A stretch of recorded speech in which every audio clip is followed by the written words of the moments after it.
Hey guys, I wanted to come on here today to talk about the magical life of balance. What your life is like, how magical it is after you have pretty much balanced regarding your twin flame.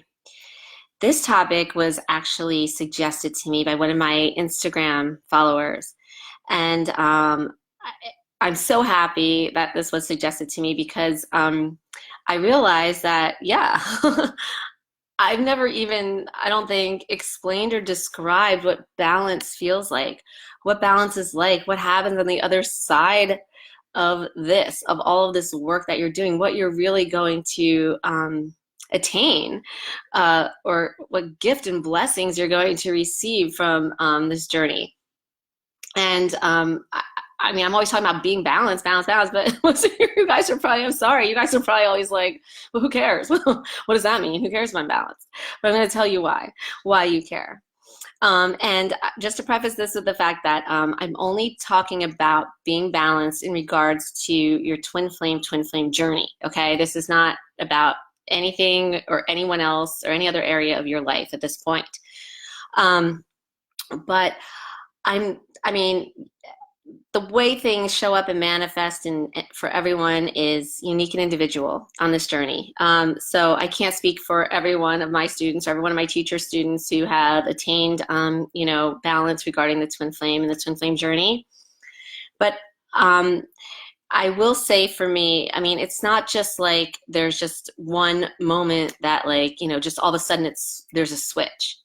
There is, as you shift closer and closer into alignment with your soul, as you do that work, you hit plenty of those moments. It's almost like a dial, like you're dialing closer and closer into your true soul vibration.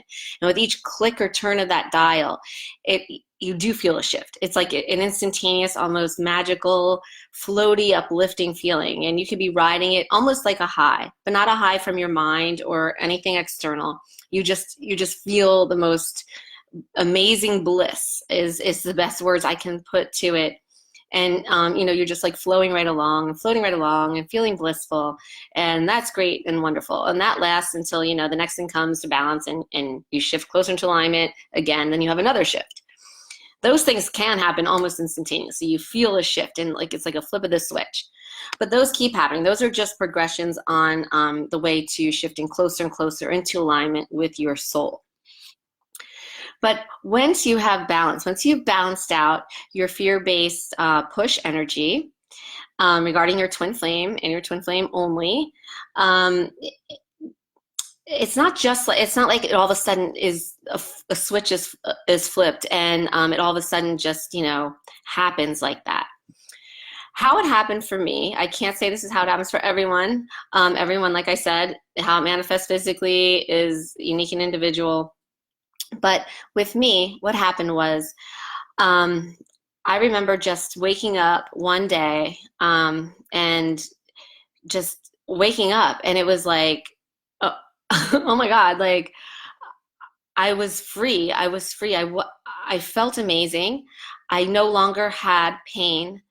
My mind was no longer kept a prisoner of, the gripping fear-based obsessive thoughts about my twin flame. And yes, they've gotten progressively less and less as I was working along the process of balancing and shift and aligning with my soul. But, I just remember waking up one day and it was like almost like a peaceful nothingness. Like it was such freedom, such liberation, because I wasn't thinking about my twin flame up until that point that I had noticed. Even though I wasn't obsessed anymore, and I was still in the act of balancing, still in the process of balancing. I mean, you still always are, but I was consciously having to do it because I consciously had thoughts, even if they were like not as persistent or obsessive as they were when I first started my journey.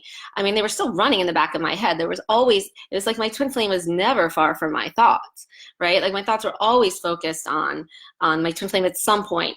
even if I could focus on other things at this point and not be obsessive or stalkerish or creeper with it, you know, it was still running in the background. It was just always running there constantly almost. It's like I always used to say, and I tell my students, yeah, it's like when you get to that point, it's like you can function, you can go places, you can have fun with other people and stuff, but it's almost like you're still always bringing your twin flame with you. I mean, you are, because your twin flame is you and your soul, but in your mind, you're always still constantly in the background. There's always that constant, like, you know, running thought of your twin flame. And so when you finally balance that out, it's just this most liberating, peaceful, like empowered feeling. I mean, it's like, yes, I have finally taken charge. I have finally taken charge of my fear-based energy, my fear-based thoughts, and therefore my pain.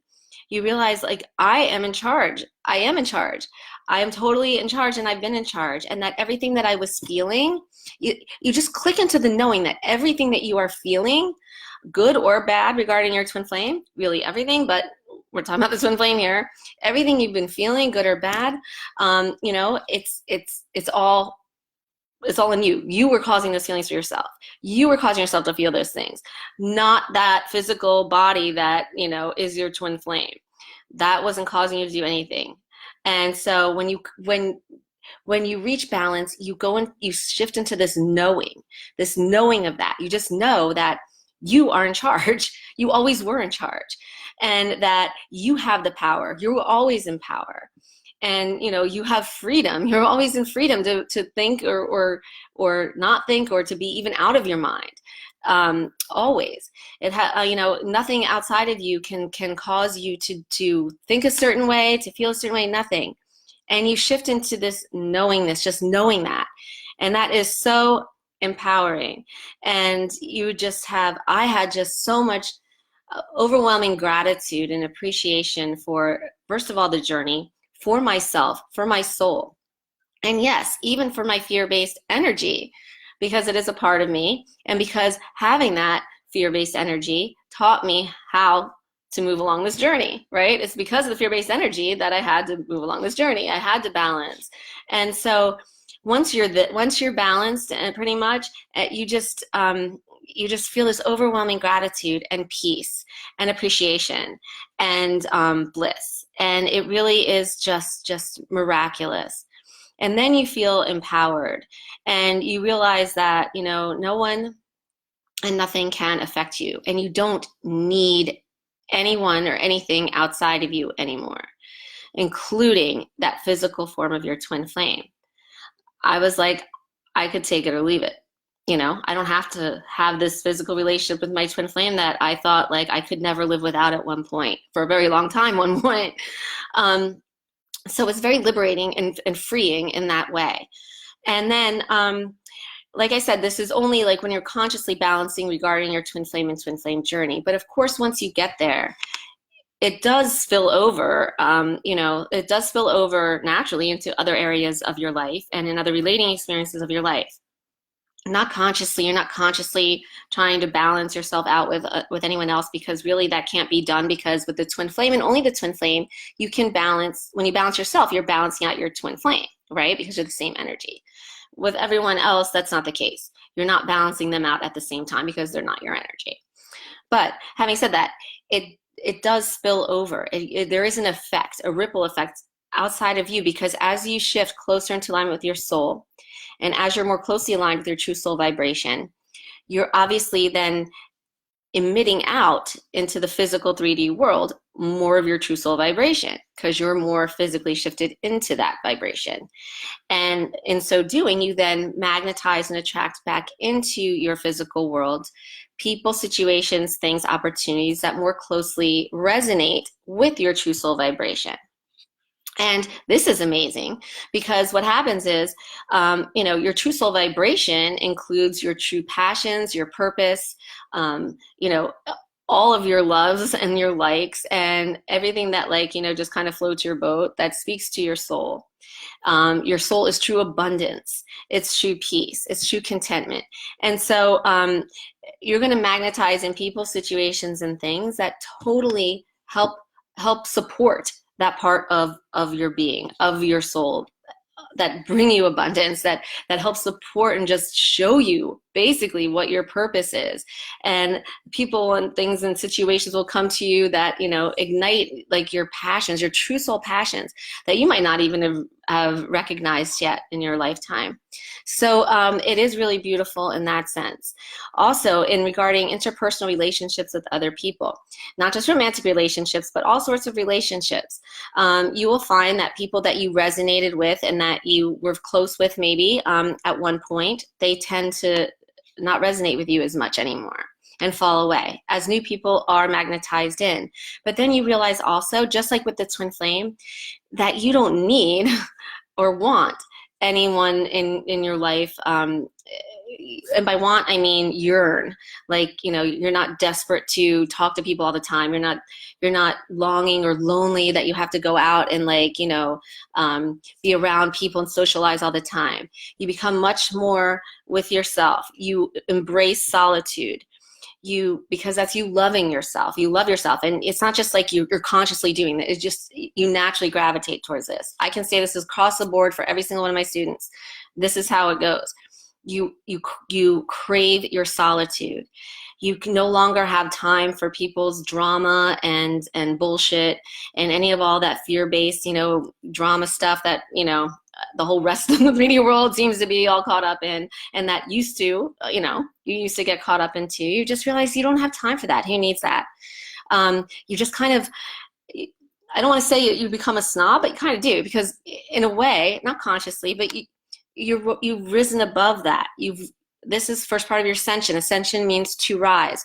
So you rise up above the fear-based fray, so to speak, in a lot of ways. Not totally, that would be ascension, but, you know, this is the first step. So you have risen a little bit. And so then you are kind of looking at it, like down on it, like sort of like, you know, from that perspective of, you know, this is all just a bunch of drama and it just doesn't appeal to you anymore. And this is across the board for all of my students. I can tell you everyone that I've ever worked with has realized this and recognized this with themselves. And with people who didn't used to be able to be alone or couldn't stand to be alone, which is a very common thing in the fear-based physical world, you know, now just embrace the solitude and love it and love just being with themselves so much. And you release this need for anything outside of you or anyone outside of you. And you just know that you're enough. You're everything that you could possibly need, want, desire is you, is within you, is your soul. And so that's really it. And it's miraculous. And like I said, you shift inside yourself and the whole external world will reflect that back to you. And you attain this level of peace, of freedom, of liberation, of empowerment, and then that's all reflected back to you in your physical world. And so my words can't do it justice, really, but I really hope that my wish for all of you is that you all get here, that you get to this point where you are balanced regarding your twin flame, and you're able to just experience this amazing, just miraculous, magical life. It really is magical. And I know my words aren't even doing it justice right now, but that's the best. These are the best words I can kind of put to describe it. It's indescribable, really. It's also priceless. It's priceless. It's invaluable. It's honestly what everyone out there in the fear-based world through fear-based energy is searching for. The only problem is they're searching for it outside of themselves. They're looking for it in other people and things, in material possessions, when it's all right within. And then when you find it within and you get it within, it all then comes to you without. And that really is how it works. So thank you for watching. I hope this helps to explain what balanced life is and gives you some, you know, incentive or motivation to really move along your journey. And you can do it. I did it. My students do it all the time. And it really, really is worth it. This journey is about so much more than having a physical 3D relationship with your twin flame. And I do want to say, once you do get to this point of balance, like I said, you know, I was like, I could take it or leave it, a physical relationship with my twin flame. Well, guess what? That's when I got it, right? And that's when you will get it. That right there, that's the twin flame paradox. And so I don't want that to be the reason why you do it. I want the reason to why you do it to be able to reach this nirvana, this bliss, this magical life that is your divine right. It's everyone's divine right. And that you are on this journey for this purpose. This very purpose is to attain this state. So have a great day, everyone. Thanks for watching and lots of love.